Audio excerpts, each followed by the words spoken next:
আসসালামু আলাইকুম। প্রাচীন বট ও পাইকর গাছ আমাদের প্রকৃতি, ইতিহাস আর লোকজীবনের সাক্ষী। শত শত বছর দাঁড়িয়ে থেকে এরা শুধু ছায়াই দেয় না, দেয় আশ্রয়, স্মৃতি আর গল্প। বট গাছের সবচেয়ে চোখে পড়ার দিক হলো এর ঝুড়ি বা ঝুলন্ত শিকড়। এগুলো মাটিতে পৌঁছে নতুন কাণ্ডের মতো শক্ত হয়ে যায়।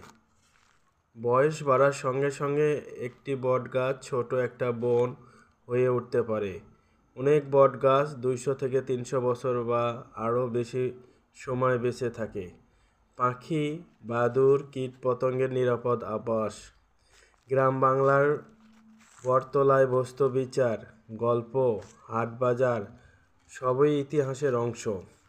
পাইকর গাছ লম্বা, সোজা ও প্রশস্ত, ছায়া দেয়। পাতাগুলো তুলনামূলক হালকা সবুজ, খুবই সহনশীল ও দীর্ঘজীবী।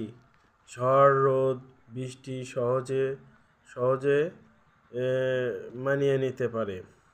প্রচুর অক্সিজেন ছাড়ে, বাতাস ঠান্ডা রাখে। গ্রামীণ সামাজিক জীবনের কেন্দ্র। প্রাকৃতিক জলবায়ু নিয়ন্ত্রণে পাইকর গাছ খুবই ভূমিকা পালন করে। জীববৈচিত্র্য রক্ষায় গুরুত্বপূর্ণ ভূমিকা পালন করে। মানসিক প্রশান্তির জায়গায় বটগাছ এক অনবদ্য জায়গা। মানুষের হাতে সময় থাকলে বটগাছের নিচে বসে আড্ডা দেয় এবং বিভিন্ন বিষয়ে গল্পগুজব করতে